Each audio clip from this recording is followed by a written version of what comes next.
بسم اللہ الرحمن الرحیم نحمدہ ونصلی علی رسولہ الکریم اما بعد۔ تیسرا درس حدیث فضائل ایمان کے بیان میں اسباب ارتداد۔ اسلام کبھی مغلوب نہیں ہو سکتا، اس کی حقانیت آفتاب کی طرح روشن ہے۔ البتہ عالمی منظرنامے پر مسلمان مغلوب نظر آ رہے ہیں، یہ ہماری شامت اعمال کی وجہ سے ہے۔ اس کے اسباب اور عوامل پر اگر غور کیا جائے اور تفصیل لکھی جائے تو بڑی طویل ہو جائے گی۔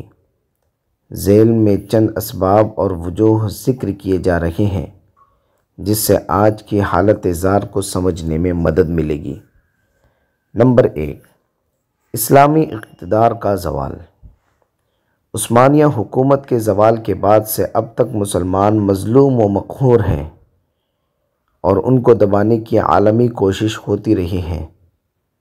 آج کی عالمی طاقتیں مسلمان کے برسر اقتدار آنے سے خوف زدہ ہیں، اس لیے کہ وہ مختلف مسائل اور مصائب میں مسلمانوں کو مبتلا کر کے اپنے مقصد کو حاصل کرنا چاہتی ہیں۔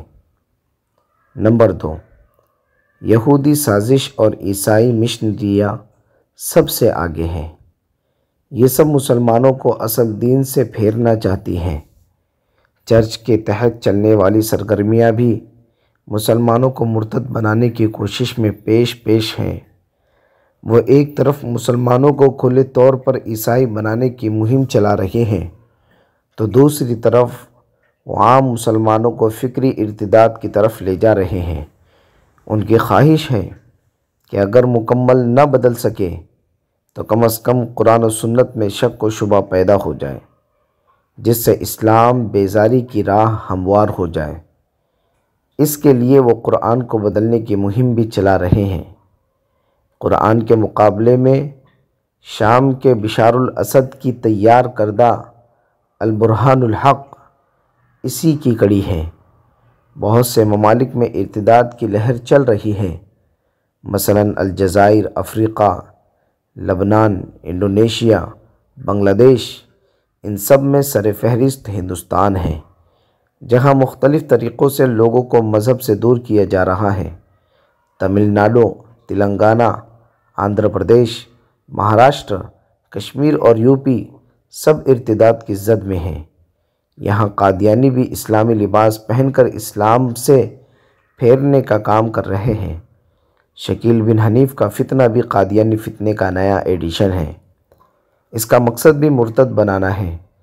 اس کے ماننے والے مسجد میں لمبی لمبی نمازیں پڑھتے ہیں، سفید کرتا پاجامہ پہن کر، ہاتھوں میں تسبیح رکھ کر یہ باور کروانا چاہتے ہیں کہ وہ بھی مسلمان ہیں، حالانکہ وہ اسلام سے خارج ہیں۔ حدیث شریف میں نماز روزہ کرنے والے مرتد کا ذکر موجود ہے۔ یہ سب اسی کے مصداق ہیں۔ نمبر 3، شدت پسند ہندوؤں کا ہدف۔ سرکاری دفتری اندھ بھکت یہ چاہتے ہیں کہ ہندوستان سے جمہوریت مٹ جائے، اصول و قوانین ختم ہو جائے، آئین ہند کو بالائے طاق رکھ دیا جائے اور پورا ملک فرقہ پرست کے ہاتھوں کا کھلونا بن جائے۔ اس کے لیے وہ کوشش کر رہے ہیں، اسلام کے مختلف احکامات پر اعتراض کرتے ہیں، قرآن کی آیتوں پر اعتراض کرتے ہیں، رسول اللہ صلی اللہ علیہ وسلم اور آپ کے صحابہ پر اعتراض کرتے ہیں، ازواج مطہرات کو نشانہ بناتے ہیں، محمد بن قاسم اور اورنگزیب عالمگیر کے کارناموں میں عیوب نکالتے ہیں، جمہوریت پسند لیڈران پر تنقید کرتے ہیں۔ کبھی حجاب، کبھی نقاب کا مسئلہ، کبھی 3 طلاق کا مسئلہ عدالت عالیہ میں زیر بحث بناتے ہیں، جس سے ہماری مسلم بچیاں کنفیوز ہو جاتی ہے کہ کیا صحیح ہے کیا غلط ہے، اور وہ یہ سب بحث اس لیے اٹھاتے ہیں تاکہ وہ اپنے مقصد میں کامیاب ہو جائے اور مسلمان اسلام کے تئیں شکوک و شبہات میں پڑھ کر پہلے فکری ارتداد میں مبتلا ہو، اسلام سے نفرت کرے، پھر اس کو اسلام چھوڑ دے، پھر اسلام کو چھوڑ دے۔ مسلمان لڑکیوں کو مرتد بنانے کی سازش۔ مسلمان لڑکیوں کو مرتد بنانے کی سازش بھی یہی لوگ کر رہے ہیں۔ آر ایس ایس سے وابستہ ہندو جاگرن منچ، اس نے سینکڑوں مسلمان لڑکیوں کو ہندو گھرانوں کی بہو بنانے کا ہدف بنا رکھا ہے اور مسلم لڑکیوں سے شادی کرنے پر انعامات رکھ رکھے ہیں۔ مسلمانوں کو اسلام سے ہٹانے کی سازش کے لیے جو تدبیریں کی جا رہی ہیں، ان میں سے وندے ماترم کو اسکولوں میں لازم کرنا بھی ہے، شری رام کے نعرے لگوانا اور اس کے لیے مجبور کرنا NRC اور CAB اسی کی ایک کڑی ہے، اور گھر واپسی نام کی تحریک تو کھلے طور پر اسلام سے پھیرنے کی تحریک ہے۔ حالانکہ اللہ تعالیٰ نے اس دنیا کو کلمے پڑھنے والوں کے لیے بنایا ہے، اور جب تک کلمہ پڑھنے والے رہیں گے تبھی تک یہ دنیا رہے گی، اور ہم سب کے بابا آدم علیہ السلام مسلمان تھے۔ اس دنیا میں رہنے والا جب تک کہ آدم علیہ السلام کے مذہب پر ہے تب تک وہ اپنے ہی گھر میں ہے۔ واپسی کی ضرورت اس کو ہے جس نے آدم کے گھر کو چھوڑ دیا ہے۔ آدم علیہ السلام سے نوح علیہ السلام تک سارے لوگ مسلمان رہے، اور انسان کا اصل مذہب اسلام ہی ہے۔ اس لیے گھر واپسی کا صحیح مطلب یہ ہونا چاہیے کہ سارے انسان دوسرے مذہب کو چھوڑ کر اسلام کے سائے تلے آ جائیں، اور اپنے پیدا کرنے والے اللہ کی عبادت کر کے اور اس کے قانون پر عمل کر کے زندگی کو پرسکون بنائے، اور مرنے کے بعد جنت کے مستحق ہو جائے، تاکہ مرنے کے بعد افسوس نہ ہو کہ کاش اسلام کو مانا ہوتا تو جہنم کی سزا نہ ہوتی۔ نمبر 3، تعلیمی اداروں میں ارتداد۔ علم سیکھنے سکھانے کا کوئی انکار نہیں کرتا، مگر کوئی مسلمان یہ بھی نہیں چاہتا کہ علم حاصل کرنے میں ایمان سے ہاتھ دھو بیٹھے۔ جو علم ایمان کے لیے خطرہ ہے وہ لعنت ہے۔ ہندوستان میں بہت سے اسکول ہیں جہاں اسماء کے بعد 5 منٹ شلوک پڑھایا جاتا ہے، اور اسکول انتظامیہ اس پر اصرار کرتی ہے۔ مسلمان بچوں کو الگ کر کے مطالبے کو قبول نہیں کرتی۔ بعض اسکول میں وندے ماترم ضروری ہے، وہاں بھی مسلمان بچوں کو الگ رکھنے کی بات مانی نہیں جاتی۔ بعض اسکولوں میں سرسوتی کی مورتیوں کے سامنے ہاتھ جوڑ کر بچوں کو کچھ پڑھایا جاتا ہے۔ اس مورتی کو تعلیم کی دیوی کہا جاتا ہے، اس پر پھول چڑھائے جاتے ہیں اور پانی بھی۔ بعض اسکولوں میں سوریہ نمسکار کرایا جاتا ہے۔ یہ سب اعمال شرک ہیں، ان سے بندہ اسلام سے خارج ہو جاتا ہے۔ یہ صریح ارتداد ہے۔ ایسے اسکولوں میں تعلیم دلانا کس طرح جائز ہو سکتا ہے؟ اور بعض اسکولوں میں اسلام کے خلاف مواد داخل نصاب ہے۔ شرکیہ باتیں کتابوں میں جبراً پڑھائی جاتی ہیں، جبکہ جمہوری ملک ہے، یہاں ہر مذہب کے ماننے والوں کو اپنے مذہب پر رہنے کی اجازت ہے، اس لیے کوئی زور زبردستی نہیں ہونی چاہیے۔ بعض اسکولوں میں قرآن کریم کی آیات کے خلاف بچوں کا ذہن بنایا جاتا ہے، خصوصاً جہاد کی آیتوں کو نکالنے کی بات کی جاتی ہے، جبکہ کوئی مسلمان کسی مذہب کی کتاب کے خلاف کچھ نہیں کہہ سکتا۔ اسلام کی یہی تعلیم ہے کہ تم کسی کے معبود کو برا نہ کہو کہ وہ بدلے میں اللہ کو برا کہنے لگے۔ حدیث پاک کے اندر آتا ہے، آقا کریم علیہ السلام ارشاد فرماتے ہیں، تم ان لوگوں کو گالی نہ دو جو اللہ کے علاوہ کی پوجا کرتے ہیں کہ وہ نہ جاننے کی وجہ سے دشمنی میں اللہ کو گالی دے بیٹھے۔ نمبر 5، غربت کی وجہ سے ارتداد۔ آج بہت سے علاقوں میں مسلمان غریب و نادر ہیں، ان کی مفلسی نے انہیں پریشان کر رکھا ہے، اس لیے بعض عیسائی مشنریاں ان کو مال کا لالچ دے کر عیسائی بنا لیتی ہیں، مشرکین انہیں مشرک بنا لیتے ہیں۔ رسول اللہ صلی اللہ علیہ وسلم نے جس طرح کفر سے پناہ مانگی ہے، اسی طرح فقر و فاقہ سے بھی پناہ مانگی ہے، اس لیے کہ بہت سی مرتبہ غریبی انسان کو کفر کے قریب کر دیتی ہے۔ حدیث شریف میں آیا ہے کاد الفقر ان یکون کفرا۔ نبی کریم صلی اللہ علیہ وسلم نے اس سلسلے میں دعا بھی فرمائی ہے، اللہم انی اعوذ بک من الکفر والفقر۔ اے اللہ، میں اسلام کا انکار کرنے اور محتاج ہونے سے آپ کی پناہ مانگتا ہوں۔ نمبر 6، عشق مجازی میں ارتداد۔ مخلوط تعلیم کی وجہ سے لڑکے لڑکیاں ایک ساتھ رہتے ہیں۔ اس پر سیکس کی تعلیم کا لزوم پیٹرول میں آگ لگانے کا کام کرتا ہے۔ آن لائن تعلیم نے بھی تعلقات کی پاکیزگی ختم کر دی ہے۔ بے پردگی کی وجہ سے بھی گندے تعلقات ہو جاتے ہیں۔ معاشقے میں ذات پات کی کوئی قید نہیں ہوتی، جس کی وجہ سے مسلم اور غیر مسلم لڑکے لڑکیاں ایک دوسرے کے مذہب کو محض شادی کے لیے قبول کر لیتے ہیں۔ ان میں نہ تو مسلمان ہونے والوں کو اسلام سے کوئی تعلق ہوتا ہے اور نہ غیر مسلم ہونے والوں کو۔ دونوں مذہب بیزار ہوتے ہیں۔ مسلمانوں کو اپنی اولاد پر کڑی نظر رکھنے کی ضرورت ہے تاکہ وہ ارتداد سے بچ سکے۔ خیر القرون میں مرتدین کا مقابلہ۔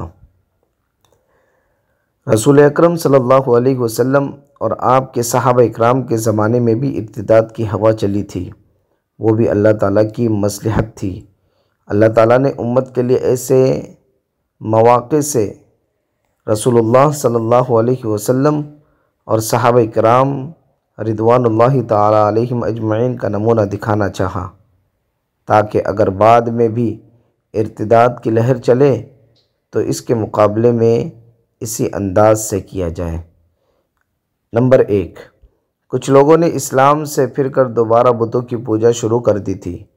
اہل کتاب منافقین کی پلاننگ بھی تھی کہ ایمان میں چھوٹ موٹ صبح کو داخل ہو جاؤ اور شام کو پھر جاؤ، اور پوچھنے پر کہہ دو کہ ہم نے غور کیا مگر ہمیں اسلام سمجھ میں نہیں آیا۔ اس طرح جو لوگ پکے مسلمان ہیں ان کا ایمان کمزور ہو جائے گا، لیکن ان کی یہ سازش چلی نہیں۔ اللہ تعالیٰ نے پردہ فاش کر دیا، وقالت طائفۃ من اہل الکتاب آمنوا بالذی انزل علی الذین آمنوا وجہ النہار واکفروا آخرہ لعلہم یرجعون۔